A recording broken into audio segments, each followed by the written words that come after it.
Sejam todos bem-vindos ao estudo diário das Escrituras. Vou mandar um forte abraço aqui para a irmã Giselda Lima Maciel, que escreveu aqui no canal. E também tem uma pessoa aqui que escreveu no canal um texto muito bonito, uma mensagem muito linda. Não colocou o nome aqui dela, né? Mas em cima aqui, onde deveria estar o nome da pessoa, está escrito assim: da hora família, né? Então essa pessoa aqui que escreveu essa mensagem bonita e eu quero agradecer pela sua participação aqui na mensagem, tá bom? Gratidão. Então, não sei se é homem ou mulher, mas aqui está intitulado como Da Hora Família. É uma foto do casal aqui no YouTube, né? Então, eu não sei quem é. Um forte abraço aí, gratidão pela sua participação. Hoje a gente vai continuar estudando aqui a história da mulher samaritana, tá bom? Um pouquinho da história de ontem. Inclusive, ontem eu falei, eu vou compartilhar com vocês uma série que eu acompanho, que é o The Chosen, tá bom? É uma série gratuita. Eu vou deixar o link, tá bom, no final da descrição do meu vídeo e também no topo dos comentários, para vocês baixar, tá bom? É um aplicativo, você abaixa pelo celular e tem a série para você assistir, tá bom? É uma série muito linda. Inclusive o canal Escritura, né? O canal Central das Escrituras também usa imagens, né, dessa série. Eu achei bem interessante. Eu gosto bastante dessa série, tá bom? Então vou deixar lá. O nome da série é The Chosen, tá bom? Então vou colocar aí quem quiser baixar e assistir, né, a história de Jesus Cristo compartilhada ali. Eu achei bem interessante. Vamos lá para a mensagem de hoje, né? Continuando aqui sobre a mulher samaritana. Eu acho incrível quanto Jesus Cristo, né, aquela mulher, ela foi enxergando ele uma pessoa maior. A princípio, quando ela chega no poço, né, ele é apenas um judeu, né, tanto que quando ele conversa com ela, ele fala, ela se trata a ele como sendo tu, judeu, pede de beber a mim, que sou mulher samaritana. Então ela trata ele como tu, né, como tu, judeu. E os judeus samaritanos, né, eles já tinham uma longa rixa, né? Não se conversavam e tinha muitas coisas, né, da cultura dos dois que não faziam com que eles se batessem ali, tá bom? Então, a princípio ela trata assim, né, Jesus Cristo como tu judeu. Depois de conversar um pouquinho, a gente consegue observar que ela tem um respeito, né, por essa pessoa que agora está falando com ela, né, apesar dele ser judeu e ela ser samaritana. Então ele conquista esse respeito dela e aí então ela passa a chamar ele de Senhor, né? De tu para Senhor, melhor, né?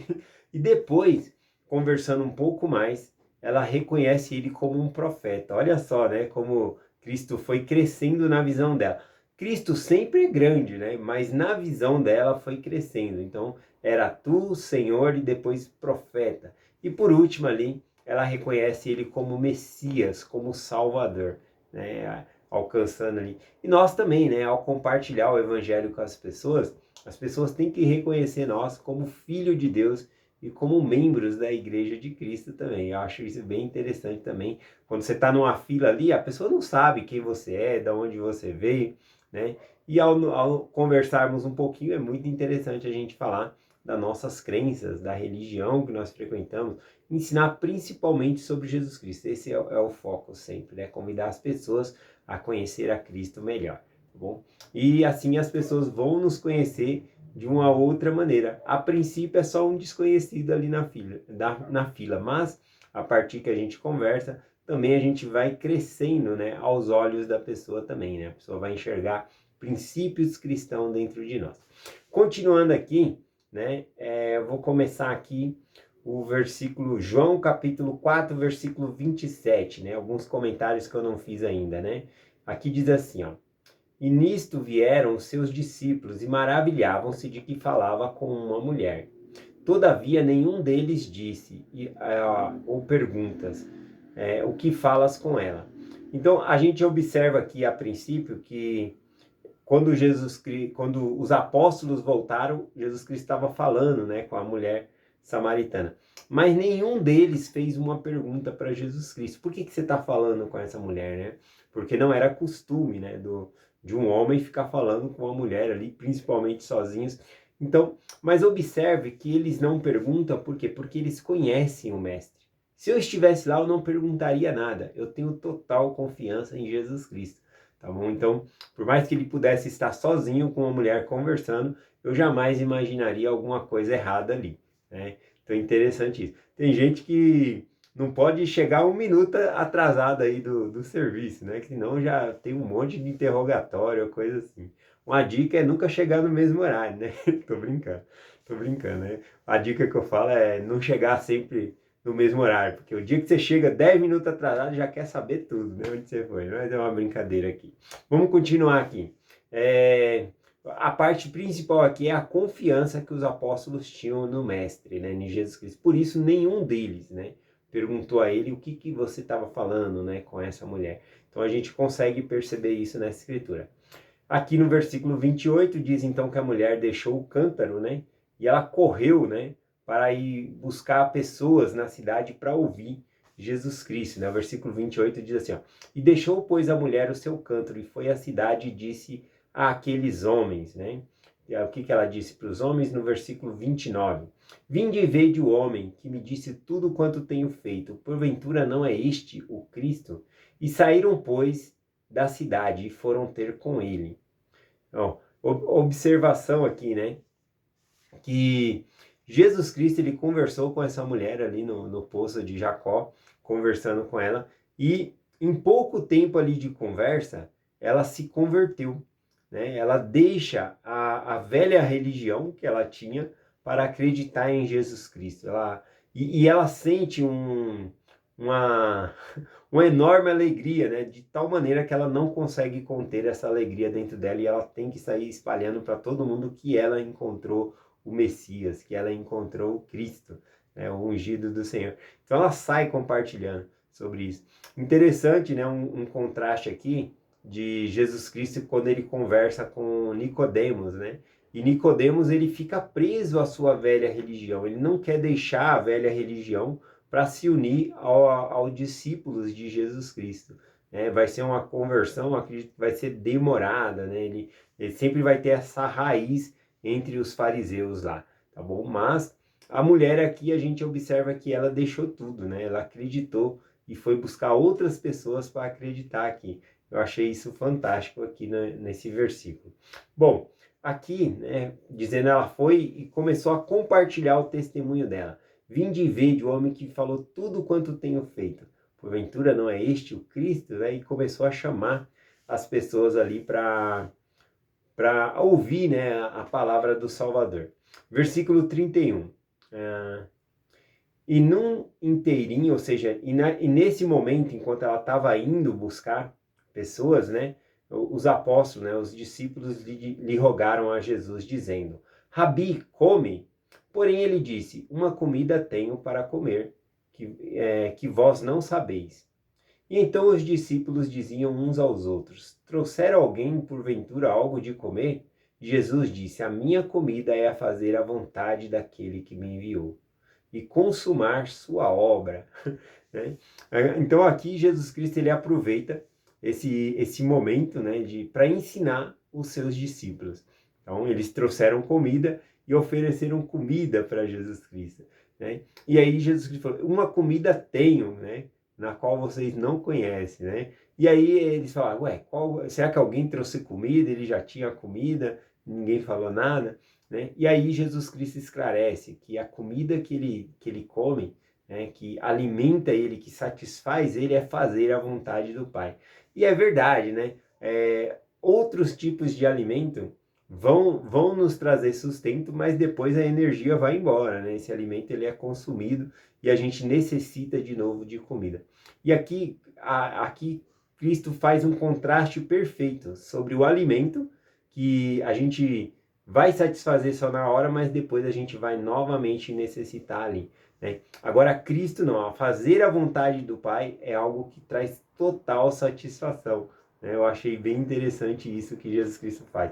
Ele fala isso em dois trechos aqui, né? Ó, fazer a vontade daquele que me enviou e consumar sua obra, né? Ou seja, realizar a missão pela qual o Salvador ele foi incumbido a fazer ali, a missão que ele tinha que fazer. E ele estava sempre de olho nessa missão, né? Os discípulos poderiam estar dispersos, mas ele estava sempre de olho na missão. Ou seja, ele tinha acabado de ensinar a mulher samaritana e já estava pensando nos próximos passos, o que ele ia fazer de acordo com o texto aqui, a gente vai poder observar isso, tá bom? Vamos lá, versículo 35, ele diz, ó, não dizeis vós que ainda há 4 meses até que venha a ceifa? Eis que eu vos digo, levantai vossos olhos e vede as terras, que estão brancas para a ceifa. Aqui, né, faltava, conforme o próprio Salvador falou, 4 meses para a ceifa, né? Primeiro, para ceifar tem que plantar, tem o trabalho de regar, plantar, adubar a terra, arar a terra, todo esse plantio da semente, né? Dá muito trabalho. E ainda faltava 4 meses o quê? Que a planta estava crescendo para amadurecer, para depois ceifar, colher, né? Então Cristo fala, olha, ainda falta, vocês não dizem que ainda falta 4 meses para a ceifa? Eu vos digo, levantai vossos olhos e olhai, né? Olha que o campo já está branco para a ceifa. Nesse momento, os discípulos erguem seus olhos e quem está vindo lá? A mulher samaritana, com muitas e muitas pessoas vindo, né, para ser ensinado ali por Jesus Cristo. Então é muito interessante essa fala e o olhar de Cristo, né, qual é a comida dele? Fazer a vontade de Deus e consumar a obra a qual Deus deu para ele fazer. Eu acho muito lindo esse versículo e eu imagino realmente os discípulos olhando e vindo aquele monte de gente ali para ouvir, né, a palavra do Mestre aqui, a palavra de Jesus Cristo. O versículo 36 diz assim, e o que ceifa e recebe galardão. Vou ler de novo. E o que ceifa recebe galardão. Junta o fruto para a vida eterna, para que assim semeia como o que ceifa, ambos se regozijam.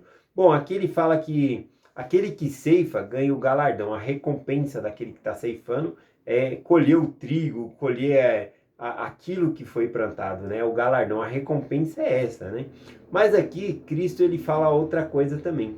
Não é só colher os frutos, né? Ele fala que aquele que planta também, né? Aquele que semeia, né? Observe o versículo. Tanto aquele que semeia como aquele que está colhendo, ambos vão ter regozijo, felicidade, tá bom? Então observe aqui, ó. O que ceifa recebe galardão, ou seja, a recompensa, e junta o fruto para a vida eterna, para que assim como o que semeia, como o que ceifa, ambos se regozijam. Então, só de trabalhar na obra, você já vai ter a sua felicidade eterna, você vai conseguir ter essa satisfação, trabalhar na obra do Senhor. Aliás, isso deve ser a nossa vontade, o nosso alimento, né? Fazer a vontade de Deus. Ou seja, a nossa necessidade tem que ser fazer a obra de Deus. Tá bom? Ele vai falar no outro versículo aqui que fica um pouco difícil a gente separar o que é semear e o ceifar, tá bom? Que ambos é a mesma recompensa, que é a vida eterna aqui, ó. Ele continua, versículo 37. Porque nisto é verdadeiro o ditado, que um é o que semeia e o outro o que ceifa. Deixa eu ler o outro versículo que fica mais fácil aqui, ó. E eu vos enviei a ceifar onde não trabalhaste. Outros trabalharam e vós entraste no seu trabalho. Então ele está falando da ideia de um campo, né? Outros trabalharam, araram a terra, semearam, ou seja, aquelas pessoas que estavam vindo, né, com a mulher samaritana. A gente observa que os apóstolos, eles tinham vindo da cidade, né, e eles não trabalharam nessa semeadura. Foi Cristo que plantou, né, a semente no coração dessa mulher e essa semente germinou, né, e trouxe muitas outras pessoas. E agora eles iam colher um fruto de um trabalho que não foi eles que fez, né? Mas aqui o importante não é fazer a separação, ele está falando que toda obra é um conjunto só. O galardão, a recompensa é tudo. Ou seja, os missionários, outros ajudaram as pessoas a se batizar. Acabou? Não. Você vai ser recompensado em ajudar essa pessoa a ir até o templo, fazer o convênio, tá bom? Então o trabalho não está terminado depois que a pessoa entra para o evangelho. Ainda ela tem que galgar, né, no evangelho, fazer a caminhada, fazer os convênios no templo. E nós devemos ajudar eles em todas essas etapas, né, em todo esse processo aqui. Então Jesus Cristo ele fala dessa parte aqui. Ele continua no versículo 39. Muitos dos samaritanos daquela cidade creram nele, pela palavra da mulher que testificou, dizendo, disse-me tudo quanto tenho feito. E indo, pois, ter com ele, os samaritanos, rogaram-lhe que ficasse com eles. E ficou ali mais 2 dias, né? Então, tanta energia e tanta força do testemunho da mulher que muitos creram em Jesus por causa do testemunho dessa mulher. Então eles chegaram lá e pediram para Jesus, fica com a gente, e Jesus Cristo vai lá e ficou mais 2 dias naquela cidade ali ensinando essas pessoas, né? Que lindo! E aí, qual é o efeito dessa pregação? Primeiro, eles creram pela palavra da mulher. Mas quando eu digo que eles creram pela palavra da mulher, como está aqui, é porque o Espírito Santo, ele toca no nosso coração, na verdade. Então, quando alguém presta um testemunho para nós, nós recebemos um testemunho também, porque algo mexeu em nós, a gente acredita, por causa que o Espírito Santo confirma a verdade, né? E isso na experiência que a pessoa teve. E aí você tem a sua experiência espiritual, o Espírito Santo confirmando que aquilo é verdadeiro. Então, por isso, muita gente veio com aquela mulher. E para finalizar aqui, versículo 41, 42 aqui, né? Diz assim, ó, e muitos mais creram nele por causa da sua palavra. Então, muitos creram por causa da palavra da mulher e vieram ter com Jesus. E agora muitos mais creram por quê? Por causa da própria palavra de Cristo, porque Cristo estava ensinando essas pessoas. E diziam à mulher, já não é pelo teu dito que cremos, porque nós mesmo o ouvimos e sabemos que ele é verdadeiramente o Cristo, o Salvador do mundo, né? Aqui eles falando que ele é o Cristo ungido, o Messias, e também reconheceram Jesus Cristo aqui como o Salvador do mundo, né? Então, muito interessante esse título aqui, o Salvador do mundo. E aqui a gente observa que eles falam, né? Já não é pelo teu dito, porque você falou, mas agora nós sabemos porque ele também nos falou e a gente recebeu esse testemunho. E aqui eu gosto de pensar também a gratidão que eles tiveram pela mulher ter compartilhado esse testemunho com eles, né? Quando eles dizem aqui, ó, e diziam à mulher, já não é pelo teu dito, né, que nós acreditamos, mas porque ele nos falou. Então aqui eles estão agradecendo, sim, a essa mulher por ela ter compartilhado o testemunho dela, tá bom? Então eu compartilho essa mensagem com vocês, falando da importância de nós compartilharmos o nosso testemunho, né? Onde quer que nós vamos, fazer igual a mulher samaritana, que era uma recém-convertida, né? Uma pessoa que conheceu o evangelho e estava com a energia toda para compartilhar, tá bom? Eu deixo essa mensagem com vocês, em nome de Jesus Cristo, amém. Até amanhã.